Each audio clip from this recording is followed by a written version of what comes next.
말씀의 제목이 황금 송아지의 고발장 이란 제목으로 말씀을 드립니다.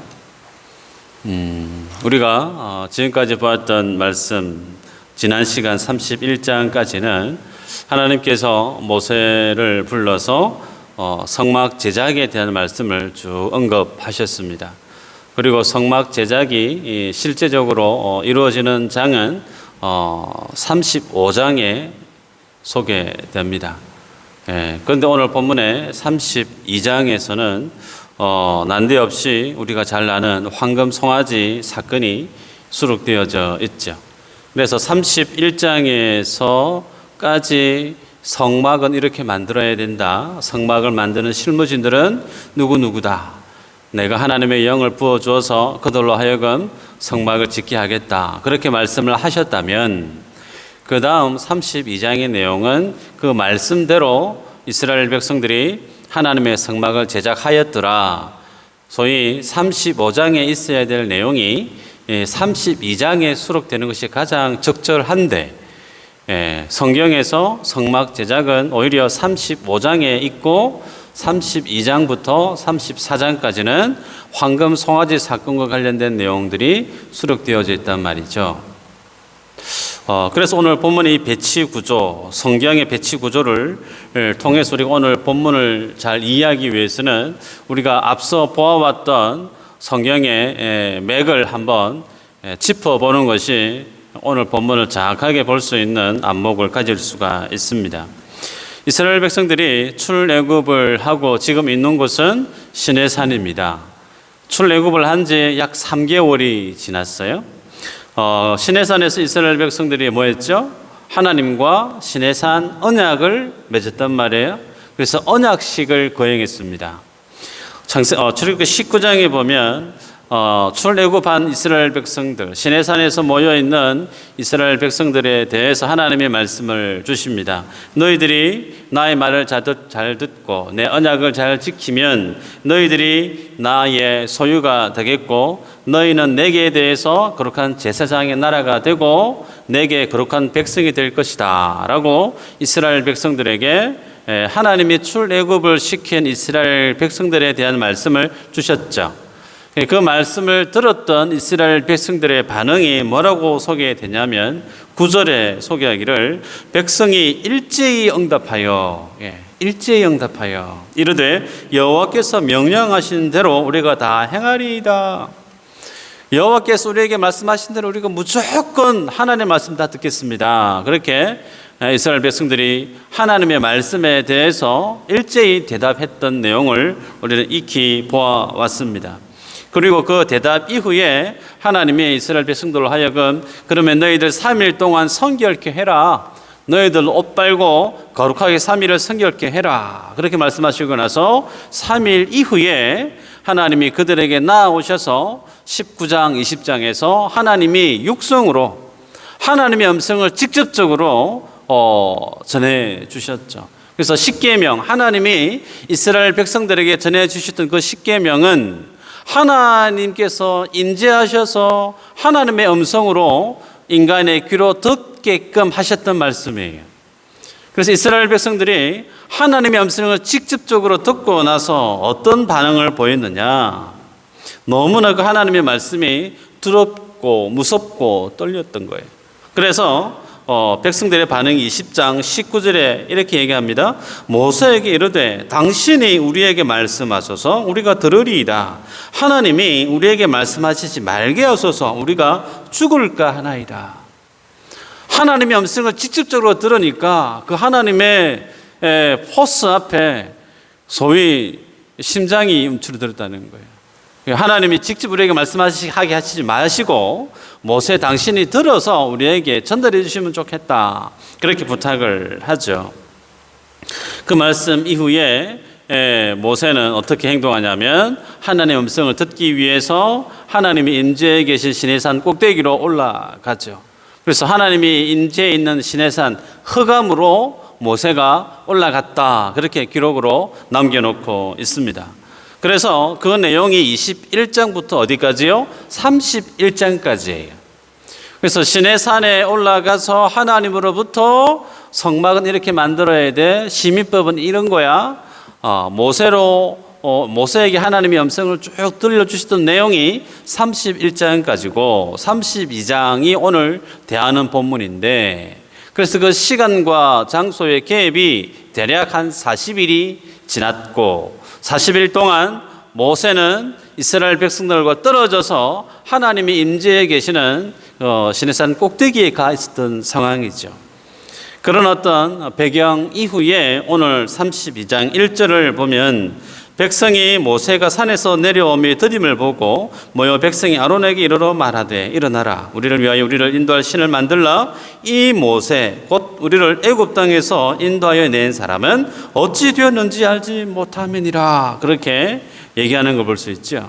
자, 내용은요, 40일이 지나도 모세의 얼굴을 보지 못하니까 이스라엘 백성들이 아론에게 달려가서 우리를 인도할 신을 우리에게 만들어내라. 그렇게 아론을 푸시하는 것을 보게 돼요. 그러면서 모세에 대해서는 어떻게 얘기합니까?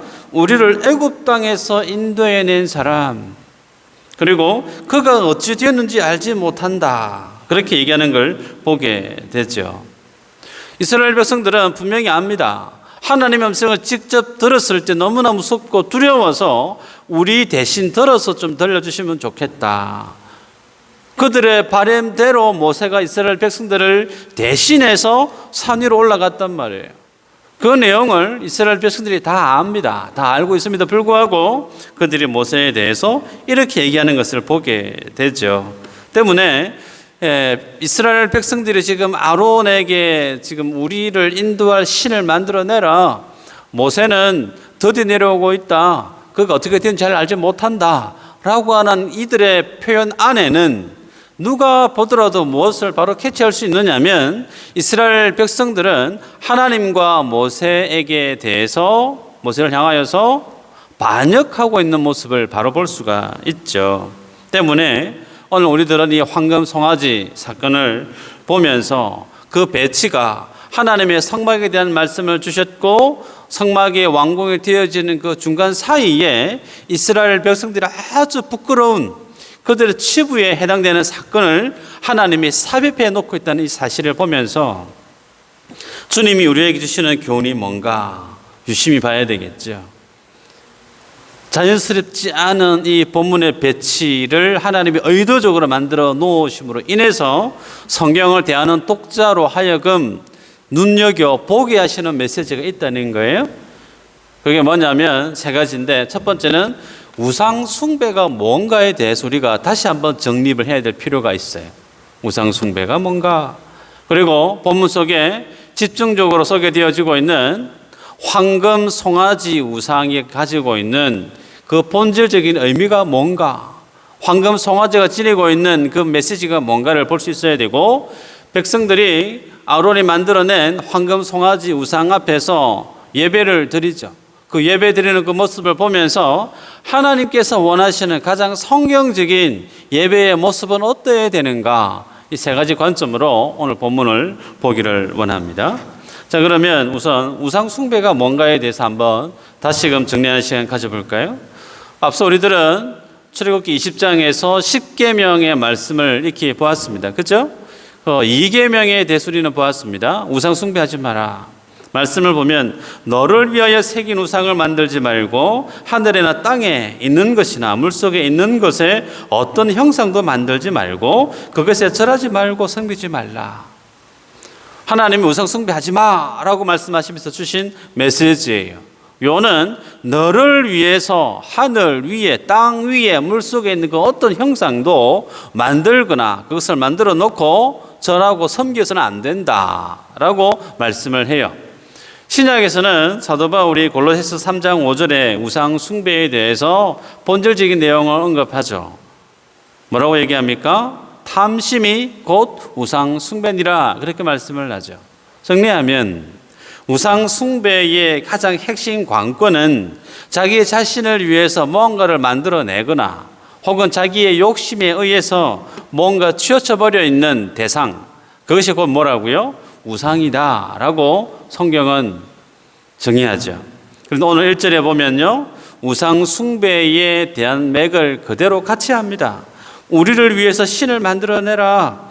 우리를 위하여 우리를 인도할 신을 네가 만들어내라 라고 백성들이 아론을 급박하는 것을 보게 되죠. 그래서 아론 이스라엘 백성들의 강압에 못 이겨서 그러면 너희들이 가지고 있는 귀걸이, 손에 있는 금붙이 가지고 오너라. 그러면서 그들의 금을 받아서 황금 송아지를 만들어냅니다. 그리고 나서 이는 너희를 애굽 땅에서 인도하여 낸 너희의 하나님 여호와다라고 자신이 만들어낸 황금 송아지에 대한 분명한 신앙 고백을 이스라엘 백성들 앞에 하고 있는 아론을 볼 수 있죠. 그리고 또다시 공포하죠. 내일은 여호와의 절일이다. 일찍이 일어나서 하나님께 번제를 드리고 화목제를 드리고 그 앞에서 먹고 마시고 뛰놀았다라고 성경은 기록하고 있습니다.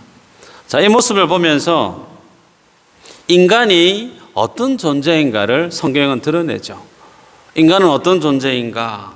자기의 필요 때문에 신을 만들어내는 이가 인생이 인간이고, 그 필요를 만들어낸 우상을 만들어 놓고 필요에 의해 만들어진 우상을 만들고 난 그 대상을 놓고 숭배하는 이가 인생이다. 그렇게 성경은 소개하고 있습니다.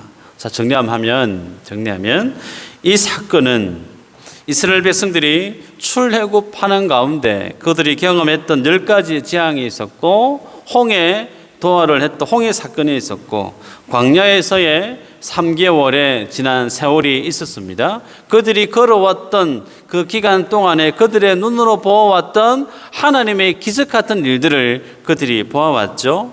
그런데 그럼에도 불구하고 그들이 여전히 떠나지 못하고 있는 자리가 어떤 자리요?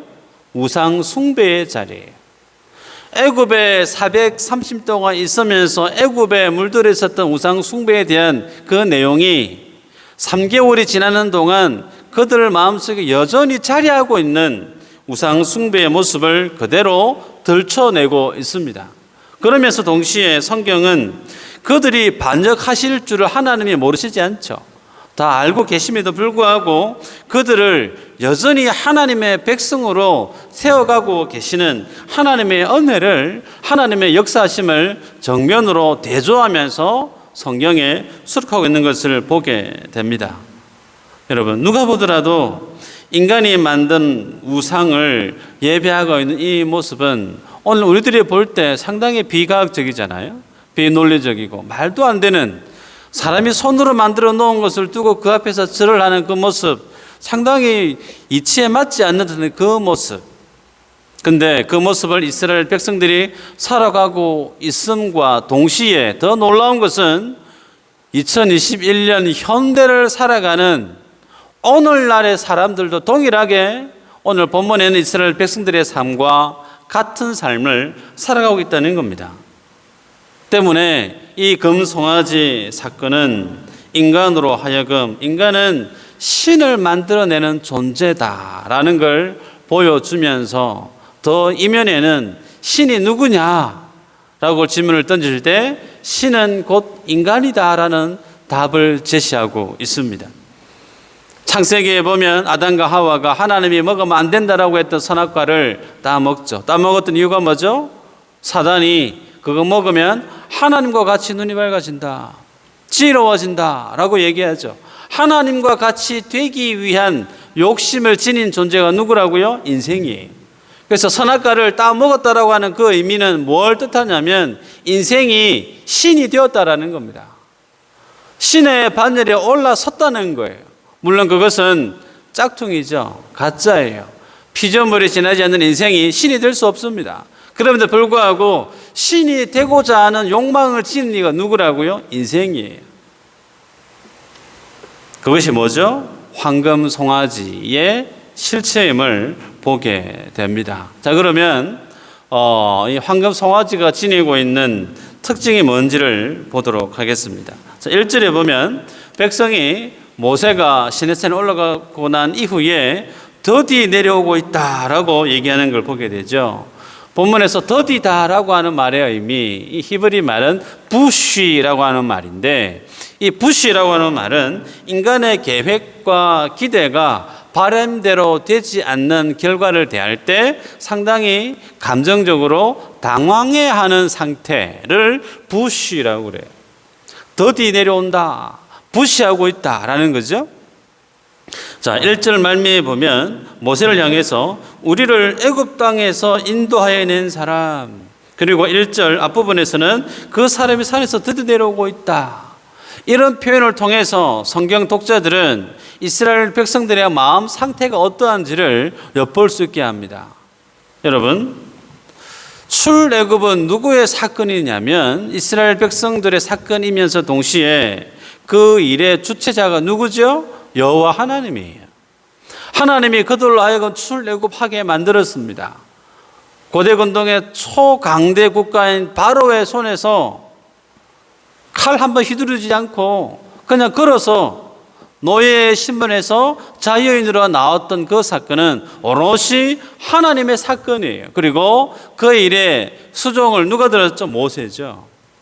그렇기 때문에 하나님에 의해서 출애굽을 한 그들이 모세로부터 지금의 삶을 누리게 된 그들은 모세가 드디어 내려오고 있다라고 할 때 내릴 수 있는 가장 좋은 선택지는 뭐죠? 기다리면 되는 거예요. 하나님께서 하신 일이니 하나님이 엄히 알아서 하시겠느냐? 뭐 드디어 내려오고 있으면 드디어 내려온 대로 주님 알아서 하시겠지. 기다리면 되는 거예요. 그런데 본문에서 부시라고 하는 이 말, 기대했다는 거예요. 그들이 가지고 있었던 계획이 있었다는 거예요. 그런데 그 기대와 계획에 맞지 않는 결과를 보면서 못 기다렸다는 겁니다. 그러면 그 의미가 뭘까요? 출애굽을 하고 난 이후에 이스라엘 백성들은 자체적으로 그들 스스로 뭔가를 기대하고 계획했다는 겁니다. 그 말의 의미는 출애굽을 하고 난 이후에 그 모든 과정 펼쳐질 앞으로의 그 일에 대한 주체자가 누구라는 것을 뜻합니까? 하나님이 아니에요. 자기들이, 이스라엘 백성들이 우리가 가지고 있는 계획이 있고 내가 세운 기대가 있는데 그것을 이루기 위해서는 이래저래 순차가 결정이 되어져야 되는데 그대로 안 되니까 안 되겠다, 못 기다리겠다. 그래서 아론에게 급박하고 우리를 인도할 신을 만들어내라 라고 말하는 것을 보게 되죠. 이게 뭐죠? 근자감이라는 게 근자감, 근거 없는 자신감. 여러분, 그들의 자신감이 무엇으로 표출되느냐? 우리를 인도할 신을 만들어내라라고 할 때 그 신에 대한 히브리 말이 뭐로 표기되어져 있느냐면 엘로힘으로 되어져 있습니다.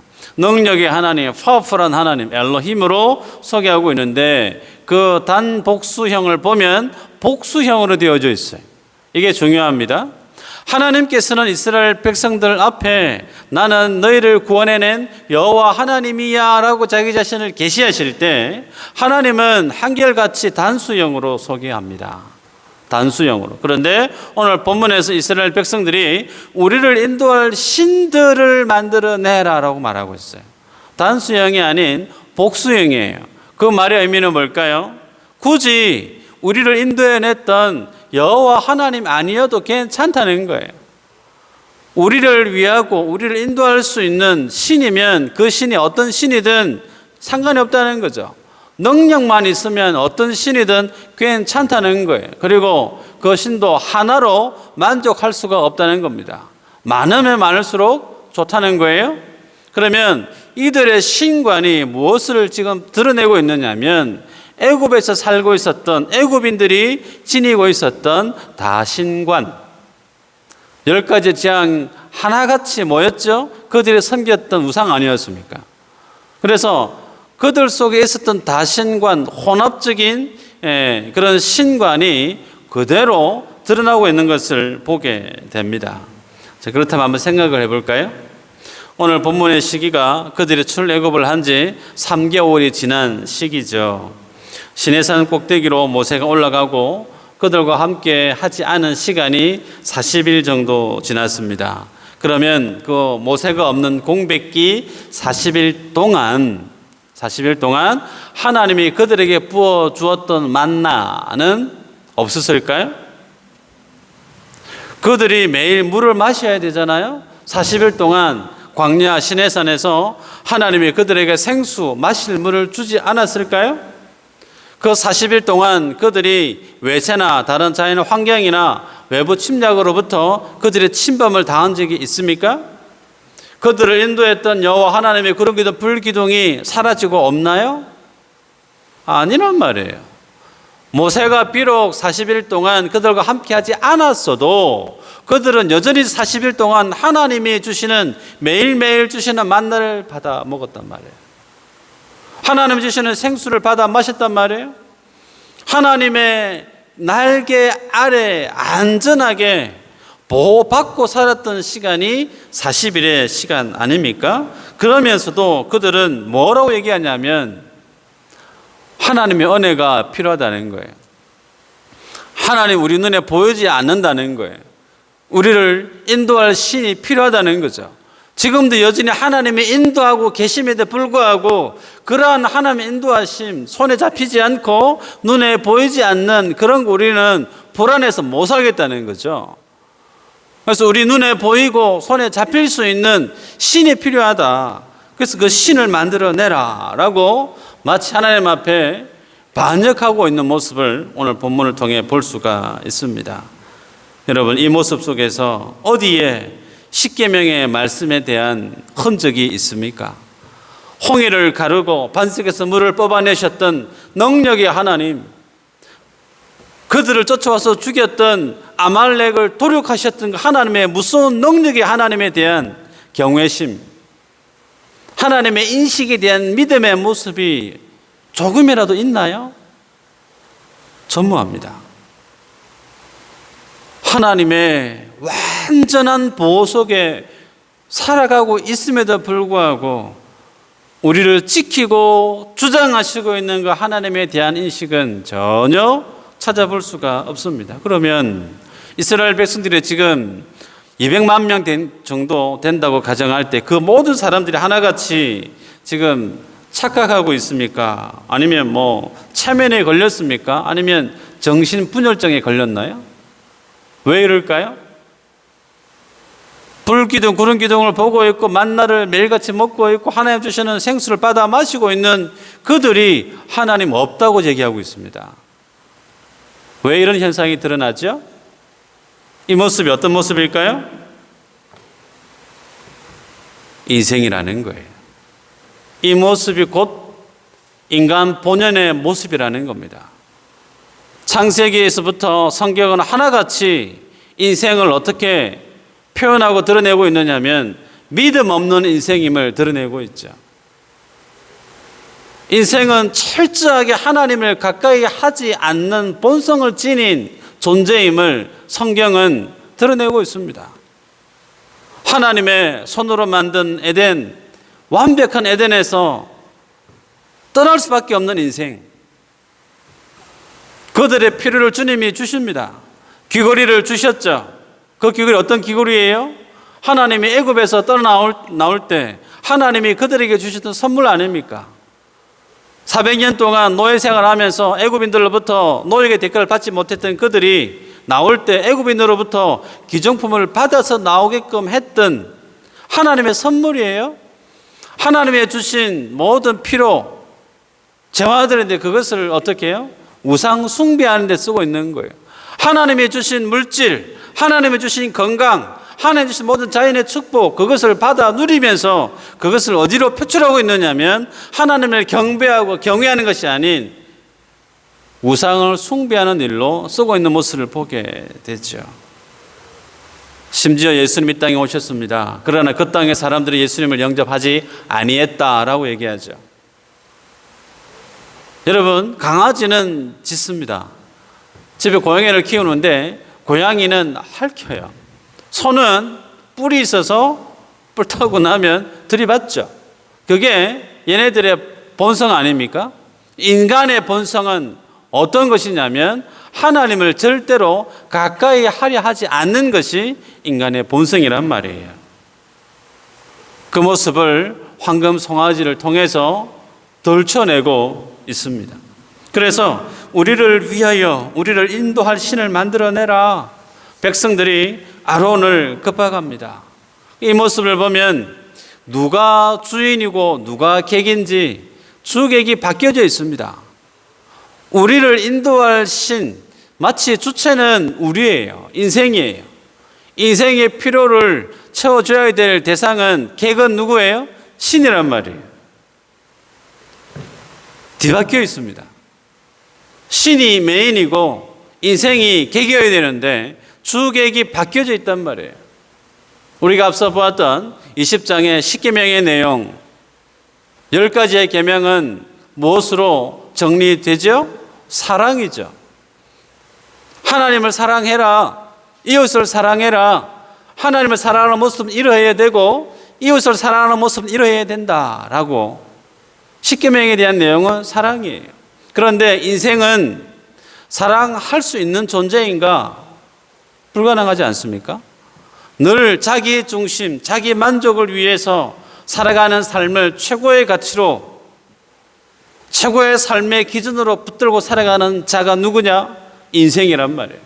그런 인생이 자기 자신을 부인하고 하나님을 사랑하는 것, 자기 자신의 욕심을 짓누르면서 이웃을 사랑하는 것, 거추장스럽다는 거예요. 어렵다는 거예요. 그래서 우리를 인도할 신을 만들어내라. 마치 내 마음 내 뜻대로 객기 부리는 대로 욕심 내는 대로 나의 모든 필요를 고스란히 채워줄 수 있는 신, 그러면서도 거추장스럽고 불편한 하나님의 기준, 내가 뭔가를 해야 되는 이타적인 삶을 살아야 되는 그런 어떤 하나님의 기준은 필요 없는 신, 마치 동화에 보면 알라딘의 그 요술 램퍼 같은 신을 만들어내라 찾고 있는 모습을 보게 되죠. 그것도 신이 하나가 아닌 신들이죠. 신들. 자, 이 모습이 오늘 본문에 있는 이스라엘 백성들의 모습인데 그 모습이 누구에게도 있느냐면 오늘 내 안에도 혹 있지 않는가 확인해 볼 필요가 있습니다. 시간과 물질과 가치에 대해서 사람들은 하나같이 자기 마음대로 하기를 원하지 그것을 하나님의 말씀대로 살아가는 것에 대해서 상당히 힘들어합니다. 내게 주어진 시간, 내게 주어진 물질, 내게 주어진 가치에 대해서 내 마음대로 쓰기를 원하지 그것을 하나님의 기준대로 쓰려고 하는 부분에 있어서는 상당한 어려움이 있지 않습니까? 그 모습이 누구의 모습인가? 이스라엘의 모습이죠. 그래서 우리들은 어떤 신을 최고의 신으로 여기느냐면 나의 어려움을, 나의 힘겨움을 너무나 잘 이해해 주는 내 중심의 마음을 시원하게 편의를 봐주는 신, 그 신이 최고의 하나님으로 여기는 성향이 모든 인생들 속에 존재합니다. 예를 들면 주일에 바쁘면 예배 드리는 거 적당히 세상과 타협을 해도 하나님이 상황적으로 그래 너 그럴 수 있어. 하나님이 내 마음에 부담을 주시지 않고 나의 상황에 대해서 나 중심에 대해서 하나님을 좋게 허용해 주시는 하나님, 그 하나님을 어떻게 해요? 최고의 하나님으로 나의 선택과 나의 결정에 있어서 하나님의 말씀은 전혀 영향력이 없는 오롯이 내 생각, 내 선택, 결정만 유효할 뿐 그 상황 속에 하나님의 말씀은 틈트고 들어올 여지가 전혀 필요 없는 그런 하나님, 혹 우리가 좋아하고 있지 않는가 돌아볼 필요가 있습니다. 심지어 그런 분들이 교회 안에서 믿음 생활을 열심히 하는 분들이라 인정받는 분들도 있어요. 두 분을 제가 소개할까요? 제가 가깝게 지내고 있는 다른 교회를 섬기는 집사님 두 분이 있습니다. 전에도 말씀을 드렸는데 한 남자 집사님은 나이가 이제 70을 가까이 바라보고 있습니다. 근데 그분의 평생의 소원이 뭐냐면 개척교회 7교회를 세우는 거예요. 그 일을 위해서 하루 24시간이 부족할 정도로 너무나 열심히 삽니다. 실제로 그 삶을 위해서 살아가고 있고, 그래서 그분은 은퇴라고 하는 말이 본인 인생이 없다라고 얘기합니다. 또 한 분은, 한 집사님은 넉넉하지 않는 가정 형편에서도 주어진 교회에서의 직분을 충성되게 감당합니다. 교육부서, 비록 나이가 많아도 교육부서에 대해서 열심히 섬깁니다. 그걸로도 부족하지 않고 은퇴하신 목사님들을 케어합니다. 개척교회, 힘든 교회를 찾아다니면서 후원을 해요. 해외 선교사님들을 찾아다니면서 부족하지만 물질적인 후원을 해요. 근데 그분이 뭐라고 얘기하느냐면 본인이 은퇴하고 나면 조용한데 땅을 사서 거기에 집을 짓고 남은 여생을 살았으면 좋겠다. 그렇게 소소한 본인의 생각을 얘기를 해요. 제가 뭐라고 얘기했을까요? 집사님, 그 생각 하나님 결제 받으셨어요? 내가 물었어요. 하나님 결제 받으셨어요? 교회에 대한 하나님 주신 사명에 대해서 하나님 앞에 그거 다 정리정돈 하시고 나서 그런 생각을 갖고 계십니까? 그거 아니라면 집사님의 믿음은 우상 숭배하는 거하고 진배 없습니다. 제가 직언을 했어요. 목회자뿐만 아니라 많은 분들이 본인의 노후에 대해서 그런 생각들을 한 번쯤은 가질 법합니다. 자연 가까이 물 좋은 곳에 가서 남은 여생을 좀 살았으면 좋겠다. 그런 바람 가질 법해요. 그러나 그 어떤 것도 하나님으로부터 결제를 받아야 되지 않겠습니까? 그거 없이 나의 바람, 내 선택, 그 결정의 선택에 하나님의 말씀이 전혀 영향력을 발휘하지 않고 있다고 하면 그분의 믿음은 우상 숭배하고 있는 믿음의 모습과 별반 다르지 않다는 겁니다. 여러분, 그 모습이 오늘 황금 송아지 안에 녹아 있다는 거예요. 자, 그러면 마지막으로 우상 숭배를 하고 있는 그들의 모습을 보면서 하나님이 원하시는 예배의 모습이 뭔지를 보도록 하십시다. 4절에 아론이 황금 송아지를 만들고 나서 하는 얘기, 이는 너희를 애굽 땅에서 인도하여 낸 너희의 신이다, 그렇게 얘기를 하죠. 그러면서 내일은 여호와의 절일이다, 그러면서 번제를 드리고 화목제를 드립니다. 자, 이 모습 무엇과 동일하죠? 이스라엘 백성들이 하나님 앞에 예배하는 예배 형식과 동일합니다. 여호와 하나님은 나의 하나님입니다라고 하는 분명한 신앙 고백 있어요. 그리고 하나님 앞에 제사를, 번제를 드립니다. 번제는 자신의 헌신을 뜻하죠. 화목제를 드립니다. 이스라엘 백성들이 성막을 제작하고 난 이후에 하나님께 드릴 그 모습과 전혀 다르지 않습니다. 그런데 그 실질적인 모습은 뭐와 똑같으냐면 포장지는 똑같은데 안에 있는 내용물은 전혀 다르다는 거예요. 이 모습이 이때만 있었던 모습인가? 아니요. 이스라엘 백성들의 역사 속에 면면이 흘러가고 있습니다. 예를 들면 열왕기상 11장에 보면 솔로몬이 우상 숭배를 하죠. 그래서 하나님의 선지자 아히야가 자기 옷을 12조각을 찢습니다. 찢어서 나머지 10조각을 여로보암에게 줍니다. 그러면서 이스라엘이 너에게 돌아갈 것이다 라고 얘기를 하죠. 그 얘기를 솔로몬이 듣습니다. 듣고 나서 여로보암을 죽이려고 해요. 그래서 여로보암이 어디로 도망을 가느냐면 애굽으로 피난을 갑니다.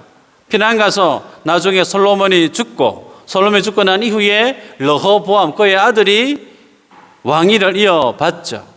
그리고 나서 다시 여로보암이 애굽에서 돌아와서 르호보암으로부터 세금과 관련된 이야기를 갈등을 일어나고 난 이후에 결국은 어떻게 해요?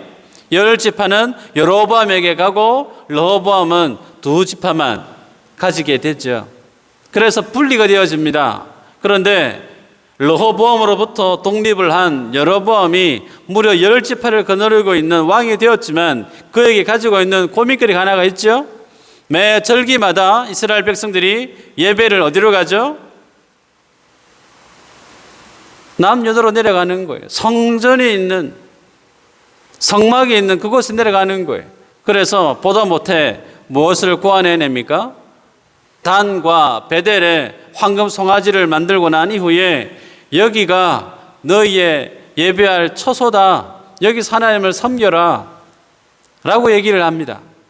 초강대국인 애굽이 가장 크게 섬겼던 황금 송아지를 만들어 놓고 여기가 예배할 처소라고 얘기했을 때 이스라엘 백성들이 그냥 그대로 수용을 해요. 그래서 저는 그들이 예배처가 있었던 곳으로 가지 않고 단과 베델에서 황금 송아지를 섬기게 되죠. 오늘 있었던 본문이 끝이 아니에요. 호세아에서도 동일합니다. 계속해서 드러나요. 그 모습이 뭘 뜻하고 있습니까? 하나님이라고 만들고 있으면서 그 속에는 무엇을 움트리고 있느냐면 자기의 욕심이 그대로 녹아있지 않습니까? 초대왕 사울이 블레셋과의 전투에서 제사장 사무엘이 오지 않자 본인이 스스로 제사를 집내야죠. 그 모습도 동일합니다. 하나님 앞에 예배하는 형식은 똑같아요. 그러나 그 예배하는 중심에는 그 안에 있는 내용물은 무엇이 자리하고 있느냐면 하나님이 아닌 자기의 욕심이, 자기의 결정이 자리하고 있다는 거예요. 그래서 오늘날 많은 목회자들이 소위 번영신학이라고 하는 이름으로 목회를 하는 이들이 많습니다. 교회에 와서 하나님 앞에 열심히 잘 섬기면 세상에서도 잘 되고 하나님께 가서도 큰 상급 받는다. 교회에 와서 열심히 충성해라 라고 얘기를 해요. 번영신학. 그런데 그 이면에 뭐가 있죠? 내 욕심이 자리하고 있습니다. 하나님 앞에 충성하는 의도가 내가 잘 되기 위해서라는 거예요. 하나님 앞에 열심을 쏟아내는 그 의미가 주님 나라에 가서 상급 받기를 원한다는 거예요. 그게 뭐 잘못됐느냐라고 물으실 분 있을지 모르겠어요.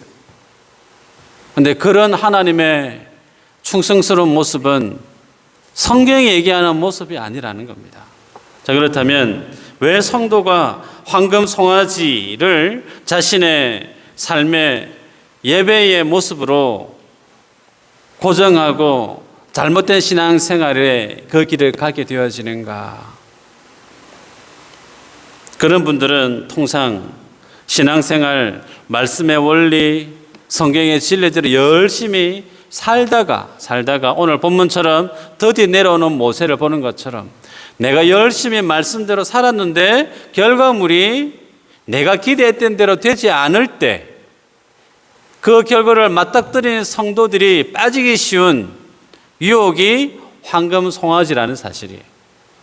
내가 열심히 했는데 내 기대대로 되지 않을 때 하나님이 아닌 황금 송아지를 찾는 거예요.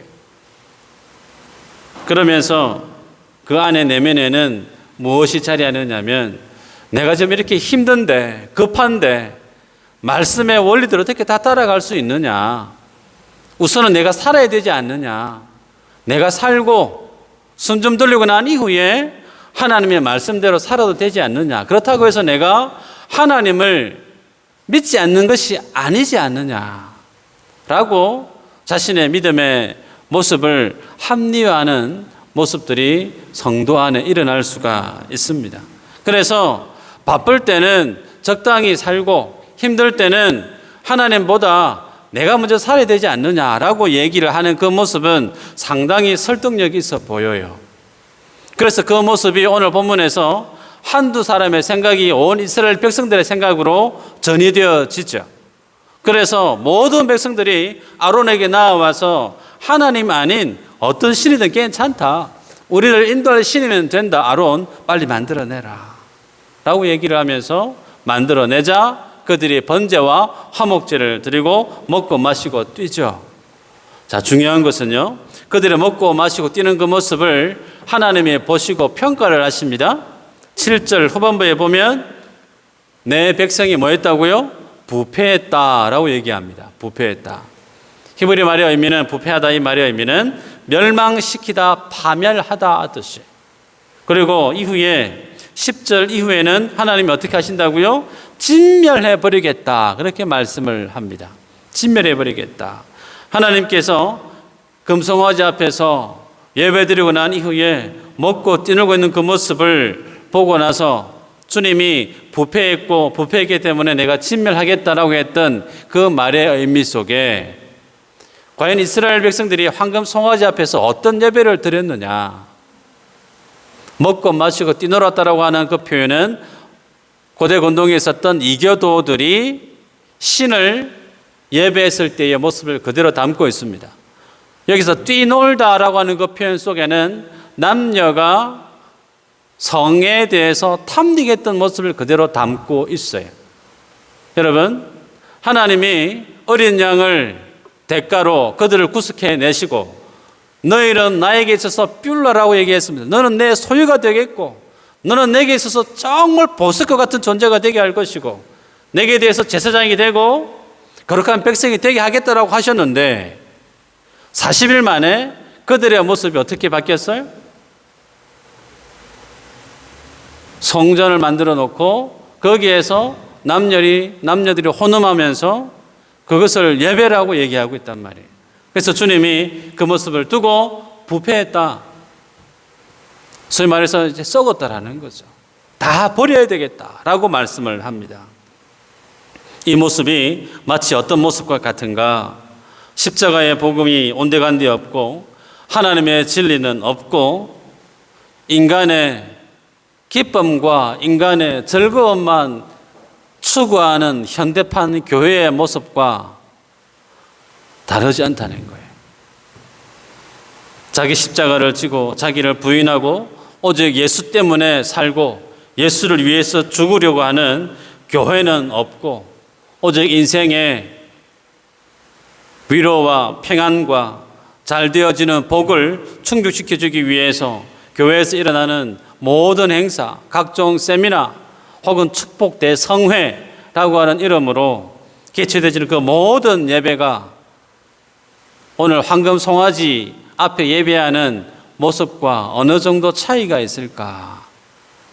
별반 차이 모르겠습니다, 저는. 그래서 예배의 중심이 하나님이 아닌 사람이 예배의 중심이 되어버린 교회, 사람의 위로와 평안과 기쁨만이 모든 사역의 중심이 되어져 버린 그런 교회. 그래서 찬양 중에 성도들의 눈물샘을 자극하고 설교 중에 성도들의 감정을 터치하고 울고 웃기게 만드는 그런 모든 예배의 교회 사역의 행위, 그 저변에는 무엇이 자리하고 있느냐면 황금 송아지가 자리하고 있다는 거예요. 여러분, 그 예배 행위에 대해서 주님이 뭐라고요? 부패했다, 그렇게 정의합니다. 자, 그러면 성경적인 바른 예배의 모습은 어떤 모습인가 볼까요? 예수님이 요한복음 5장에 사마리아 수가성 여인과 미팅을 하죠. 그러면서 참된 예배에 대해서 말씀을 주십니다. 21절에 여자여 내 말을 믿으라. 이 산에서도 말고 예루살렘에서도 말고 너희가 아버지께 예배할 때가 이르리라. 참되게 예배하는 자들은 영과 진리로 예배할 때가 오나니 곧 이때라. 아버지께서는 자기에게 이렇게 예배하는 자들을 찾으시느니라. 어떻게 예배하는 자 찾는다고요? 영과 진리로 예배하는 자를 하나님이 찾고 계시다라는 거예요. 여기에서 영은 푸뉴마, 성령을 뜻합니다.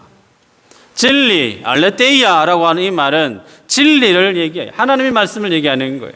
그래서 성령으로 전하는 메시지에 대해서 그 메시지를 성령으로 수용을 하고 하나님의 말씀이 나를 장악해서 그 진리의 말씀이 나의 생각을 꺾는 거예요.